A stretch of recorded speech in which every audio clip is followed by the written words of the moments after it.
pagi, Pak Gibe. Pagi. Oke, terima kasih karena sudah mengizinkan saya untuk melakukan observasi saat Pak mengajar di kelas berapa ya? Kelas 11. Oke, kelas 11 B2. Iya, B2. Oke, terima kasih. Jadi sebelum saya melakukan observasi, ada beberapa hal yang ingin saya tanyakan untuk saya perhatikan nanti di saat melakukan observasi. Yang pertama yaitu tujuan pembelajaran yang ingin Pak capai dari pembelajaran di kelas ini ya. Ya, jadi untuk materi stoikiometri dalam subbab rumus empiris dan juga molekul ada dua tujuan yang harus dipahami oleh baik guru dan juga peserta didik. Tujuan yang pertama yaitu peserta didik ini mampu menentukan rumus empiris dan juga rumus molekul. Nah, keduanya ada perbedaan. Dan yang kedua, diharapkan peserta didik ini mampu menganalisis hubungan antara rumus empiris dan juga rumus molekul. Karena kita tahu bersama bahwa dalam stoikiometri berbicara terkait perhitungan rumus kimia. Jadi penting sekali untuk peserta didik bisa mengetahui kedua tujuan tersebut. Jadi ada dua tujuan ya Iya. Pak. Yang pertama adalah peserta didik mampu menentukan rumus empiris dan rumus molekul. Kemudian yang kedua adalah peserta didik mampu menganalisis hubungan antara kedua rumus tersebut. Oke. Kemudian pertanyaan berikut Pak, area pengembangan apa nih yang ingin Bapak capai dalam pembelajaran ini? Ya, yang pertama itu diharapkan peserta didik ini tidak miskonsepsi antara rumus empiris dengan juga rumus molekulnya, gitu. Dan juga diharapkan peserta didik ini bisa meningkatkan kemampuan untuk melihat hubungan tadi antara rumus empiris dan juga rumus molekul, gitu. Karena dalam konteks stoikiometri yang tadi saya sudah singgung dalam tujuan bahwa hal itu yang sangat penting. Jadi ada dua area pengembangan ya Pak. Iya. Oke, kemudian yang ketiga, strategi apa nih yang Bapak siapkan dalam pembelajaran ini? Ya, biasanya dalam strategi saya bisa menyampaikan materi baik secara langsung dan juga ada bantuan lewat pemaparan materi yang saya siapkan melalui PowerPoint, supaya ada hal-hal yang harus ditayangkan untuk bisa lebih pendekatan materi itu bisa ke peserta didik, gitu. Misalnya dalam praktikum untuk menentukan hubungan antara rumus molekul dan juga rumus empiris, gitu. Dan juga ada membagikan untuk lembar kerja ke peserta didik untuk melatih dalam hal pembuatan soal dan lain sebagainya. Latihan soal maksudnya. Oke, baik. Jadi ada ceramah singkat dari Bapak, Iya. kemudian ada PPT yang ditampilkan, dan ada LKPD. Iya. Jadi ini mereka belajarnya per kelompok ya Pak?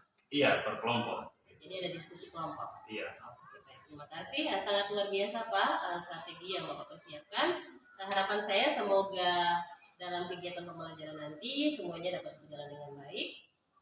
Dan apa yang tujuan yang ingin Bapak capai ini bisa terlaksana di peserta didik. Oke, baik. Kita akan bertemu di kelas dalam kegiatan observasi kita selanjutnya. Siap Ibu, terima Oke, kasih banyak. selamat pagi. Selamat pagi Ibu.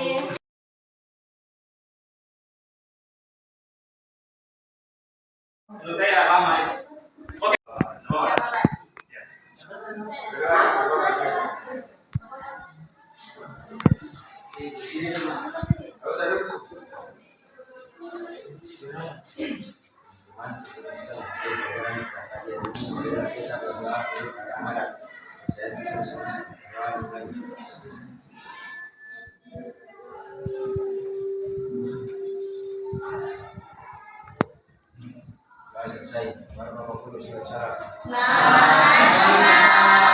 Baik. Ini kelihatan banyak yang hadir ya. Entah karena orang kelebihan belajar yang banyak sampai sakit. Tapi Intinya teman-teman harus berkoordinasi, iya ya, baik dengan satu kelas dan juga wali kelas. Karena orang kemarin sudah berbicara terkait konsep mol dalam materi stoichiometry. Oke, saya ulang review terkait materi stoichiometry. Secara apa yang terbenak dalam secara yang kepala terkait materi stoichiometry? Gimana?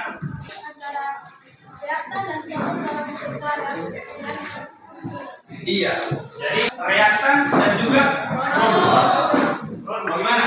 Itu ayo, sependapat? Ya, contohnya gimana? Misalnya gas hidrogen tambah dengan gas oksigen menghasilkan air kan? Biasanya produknya berapa? Berapa mol?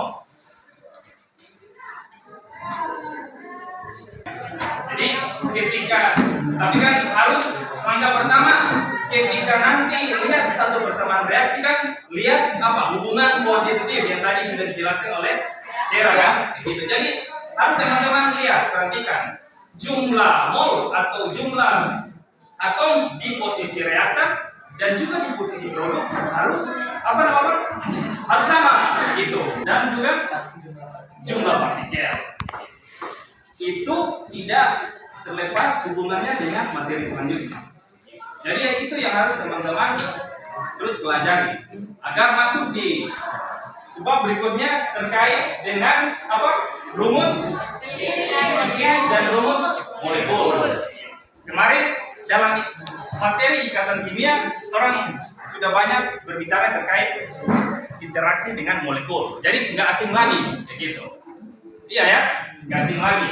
Misalnya berbicara tentang ikatan ionik, ikatan apa lagi? Kovalent. Jadi tidak asing lagi ya. Jadi teman-teman jangan move on ya dengan materi yang ada. Gitu. Move on dengan hal-hal yang lain boleh. Tapi move on untuk materi di bab 1 dengan ikatan kimia jangan ya. Haram hukumnya ya. Oke, harapkan kalian mampu nanti menentukan apa? Rumus empiris dan juga rumus molekul gitu. Dan juga bisa menganalisis hubungan antara rumus apa? Empiris dan juga rumus molekul dalam penyelesaian untuk perhitungan kimia. Karena tadi stoichiometry berbicara terkait perhitungan hubungan kuantitatif antara apa? Reaktan dan produk. Ya. Jadi untuk rumus kimia kita berbicara terkait rumus empiris. Jadi rumus empiris itu menunjukkan apa? Perbandingan. Iya, perbandingan paling sederhana dari atom-atom dalam suatu molekul. Saya analogikan gini teman-teman. Misalnya teman-teman ingin buat kue ya, atau buat apa kemarin saya analogikan bakso ya, bakso ya, gitu.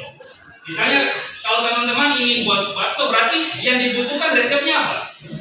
Ada daging, ada tepung terigu, ada juga air. Jadi bahan ini menunjukkan kalau dari materi ini menunjukkan rumus empirisnya, perbandingannya, kayak gitu. Tapi dari perbandingan ini kita masih belum tahu berapa banyak kan, berapa banyak air, berapa banyak terigu, berapa banyak daging. Di dalam sini berarti itu yang harus kita ketahui rumus molekulnya. Boleh ya? Jadi perbedaan antara rumus empiris dan rumus molekul terletak pada apa? Perbandingan. Karena kalau rumus molekul menyatakan jumlah atom yang sebenarnya pada senyawa itu. Kalau untuk perbandingan hanya selisih kan? Berapa? Begitu. Misalnya ini kan dalam apa ini? Senyawa apa? C6H12O6. Glukosa ya? Dua sederhana kan? Begitu. Ini perbandingan 1 banding 1 banding 2 banding 1. Iya, begitu. Artinya kalau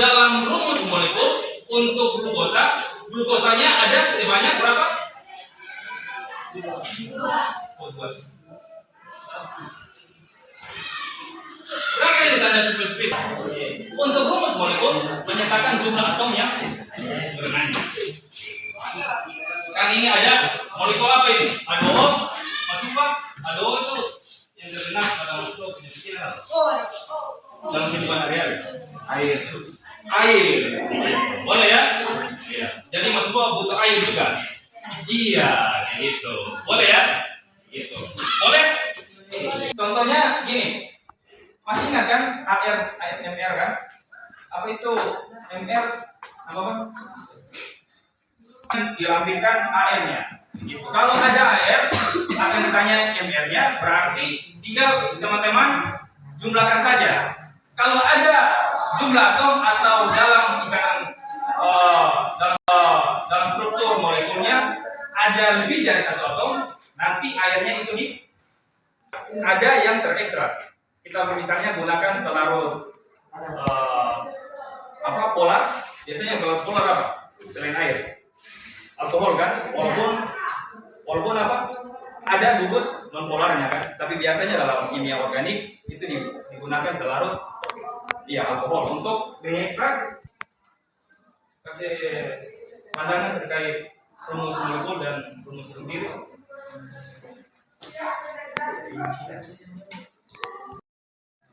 Flavonoid begitu. Iya, flavonoid. Biasanya flavonoid itu cadangan.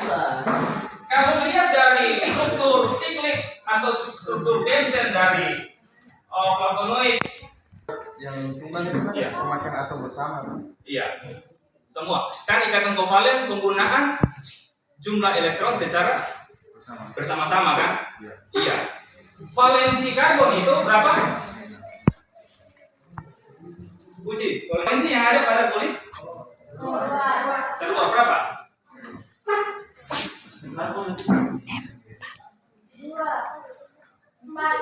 4. Karena kan berakhir di orbital apa? SD kan? Iya kan? 2 kan? 2. Jumlah kan? Iya. Cepat-cepat ya. Begitu. Sehingga alasannya kenapa harus tunggal dan ada rangka? Untuk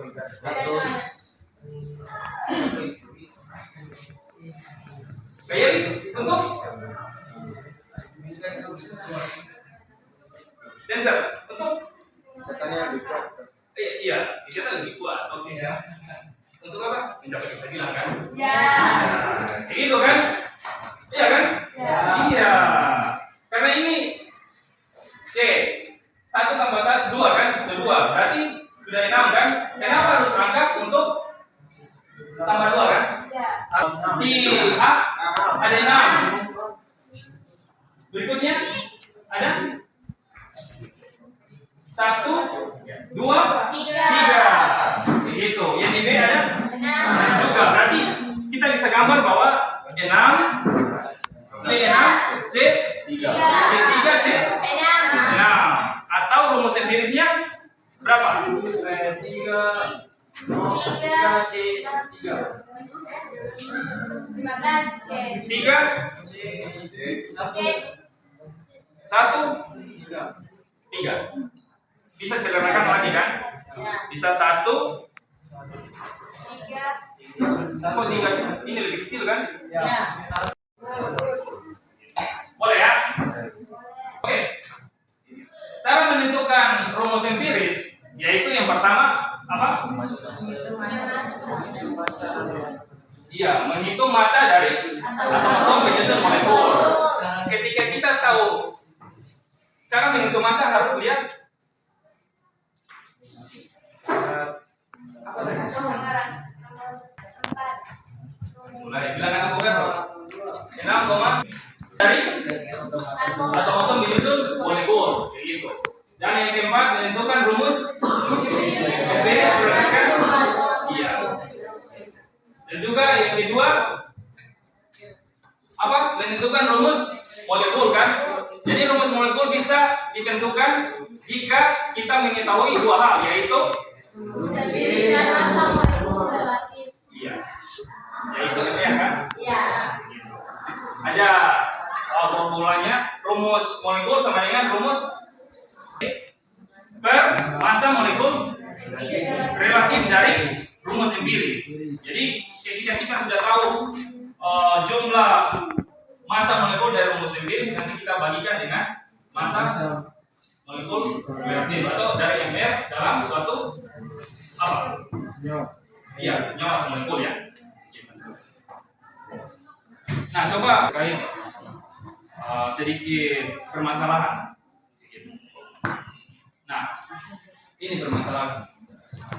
Tentukan rumus empiris dari oleh 75% karbon dan kalau di sini yang diketahui apa? Apa yang diketahui? Apa? Apa tadi? Biasanya akan dimisalkan.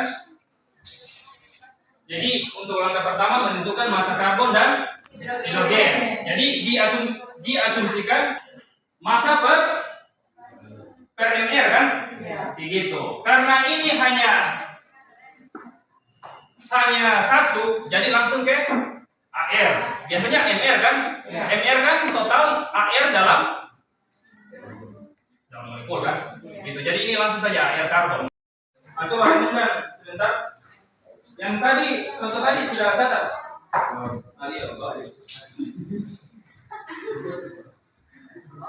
Bagus, terambil kalau nggak catat.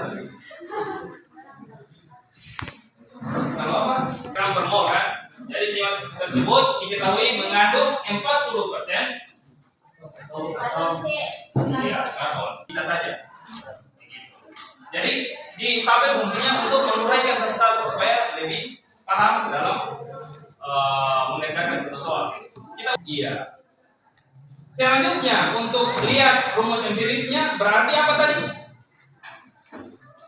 Kenapa harus 1, 2, dan 3 perbandingannya? Karena yes, gitu. Jadi mol yang lebih besar dibagi dengan mol yang paling kecil. Karena ini kan 3 kan, otomatis hasilnya 1. 6 bagi 3 berapa sen? 2. Boleh ya? Formula.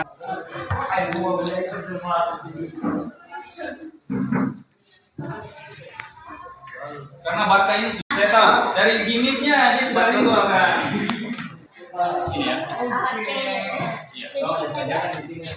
Oke, masing-masing kelompok 1, kelompok 2 Denzel, kelompok 3 Barca, kelompok 4 GC ya.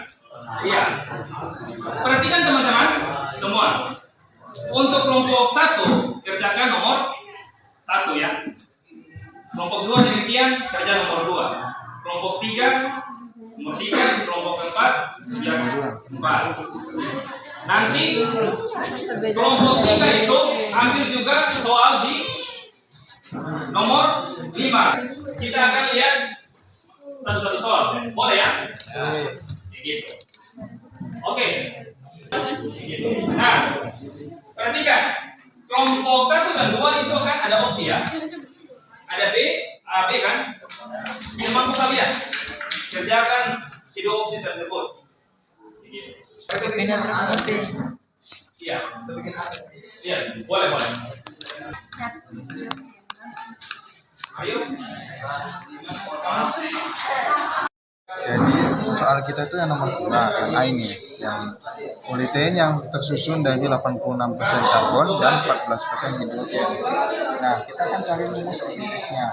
Berarti untuk 86% dikali 100 sama 14% dikali 100. Jadi 86 gram dan dapat 14 gram.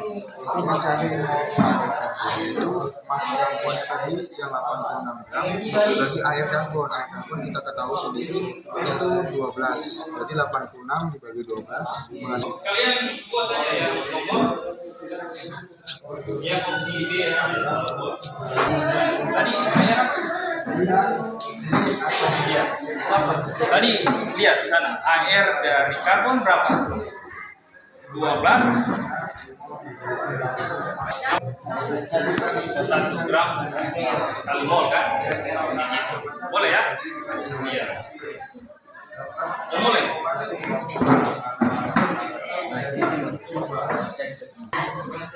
12 dengan 1 kan? Iya. Polietilen. Biasanya itu plastik. Silakan maju.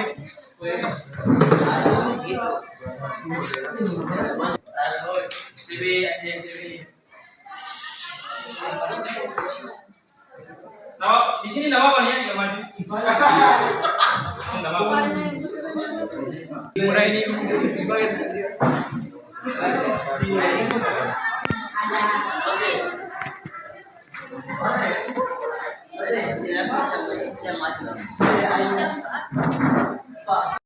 Dua. Nomor berapa? Nomor 2 opsi A. Oke, silakan. Assalamualaikum warahmatullahi wabarakatuh. Selamat pagi teman-teman. Ini saya menjawab poinnya. Iya. Opsi A, polietilen yang tersusun dari 8 kg karbon dan 14 hidrogen. ya, terima kasih. Diketahui dari soal kita temukan bahwa karbon memiliki 89% dan hidrogen 14%. Untuk menemukan sebagian di 86% karbon dikali dengan 100 menghasilkan 86 gram dan hidrogen sama 14 dikali 100 juga menghasilkan 14 gram. Nah, kita sekarang mencari mol karbon. Mol karbon kita ketahui bahwa rumusnya massa karbon dibagi dengan area karbon. Begitu juga dengan hidrogen 7,16 mol. Dan massa hidrogen dibagi dengan air hidrogen sama dengan 14 dibagi 1, yaitu 14 mol. Nah, kita menentukan rasio mol karbon dan hidrogen. Dengan mol karbon dibanding dengan mol hidrogen. Hasilnya 7,14 dibagi 14. 7,16 dibagi 14. Yang menghasilkan 2:1 karena 14 dibagi dengan 7,16 menghasilkan 1,92 dibagi 14 yang hasilkan 1. Oke, jadi tadi 14 bagi 7,9 ya, 2. Oke. Sebelum lanjut, teman-teman ada yang mau tanyakan? Biasanya untuk polimer berkaitan dengan apa? Plastik ya? Iya, senyawanya disebut dengan polietilen. Biasanya rumus empiris dari senyawa polietilen yaitu 2:1.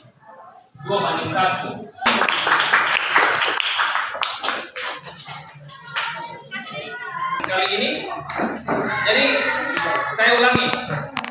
Lewis pernah berkata bahwa apa yang diberi itu juga ya yang diterima kan dalam ikatan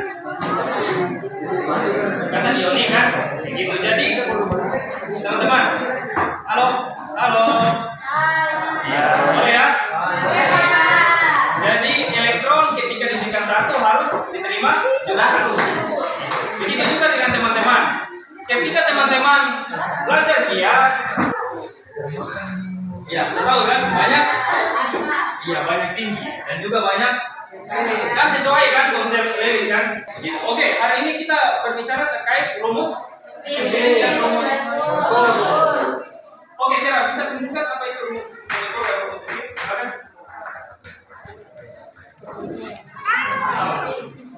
Yang Sarah ketahui. Oke. Sesuai Sarah punya bahasa. Oke.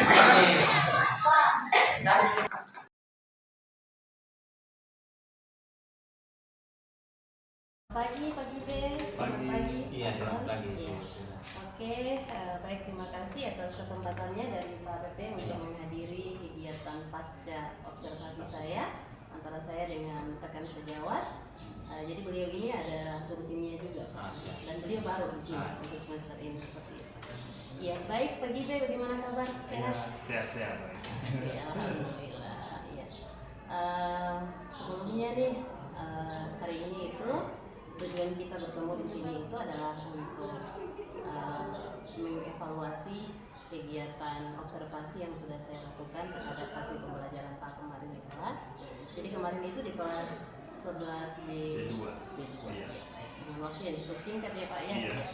Baik Pak, dari kegiatan pembelajaran kemarin yang sudah Pak lakukan itu, menurut Bapak apa sih yang sudah baik dari kegiatan kemarin?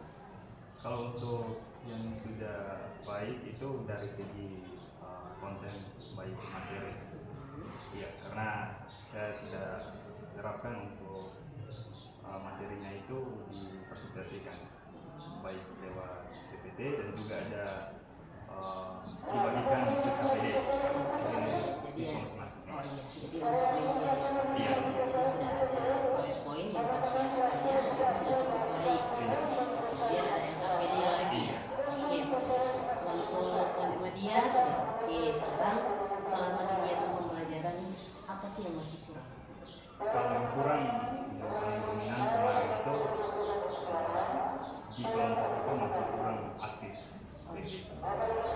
diskusi, cuman beberapa saja.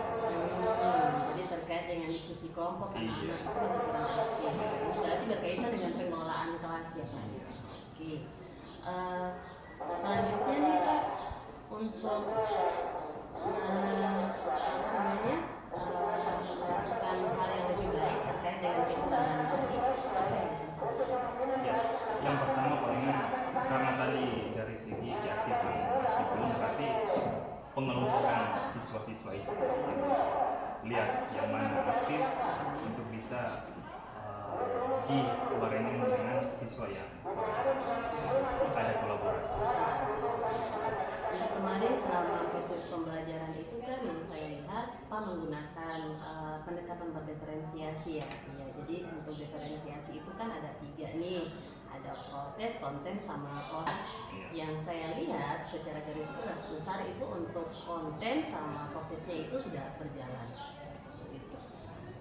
Dari Pak sendiri nih, dari hasil kemarin itu antara skala 1 sampai 10 itu menurut Bapak proses pembelajaran Bapak kemarin itu dia berada di angka berapa? Di skala berapa? Untuk skala ya 5-6 paling. Oh, 5-6. Iya, Luar biasa Pak. Iya, kalau dari saya sendiri untuk Pak sebagai guru baru nih, itu sudah sangat luar biasa karena hanya dalam waktu beberapa bulan Pak sudah berupaya untuk melaksanakan kegiatan pembelajaran berdiferensiasi.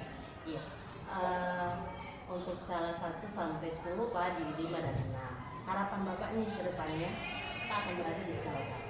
Yang otomatis di atas 5 dan 6 ya sekitar 8-9. 8-9 lumayan Iya, karena mau naikkan dari 6 ke 7 pun susah, jadi ya kalau 8-9 boleh. Pak sudah punya target nih. Sekarang Bapak akan apa untuk mencapai target sekarang? Yang pertama belajar dengan jadi guru senior, semata pelajaran, dan banyak pelajari lagi modul-modul belajar. Jadi berupaya untuk menaikkan kompetensi ya dengan diskusi dengan rekan sejawat. Jadi menurut Bapak mereka yang akan membantu nih. Oke, jadi mereka itu yang akan membantu ya, senior, kemudian rekan sejawat yang akan membantu Bapak dalam proses pengembangan kompetensi diri. Terutama tadi pembelajaran berdiferensiasi. Oke. Dalam pembelajaran diferensiasi itu, dalam pembelajaran cara yang Kalau kemarin berdiferensiasi saya hanya patokan langsung bagi, saya tunjuk.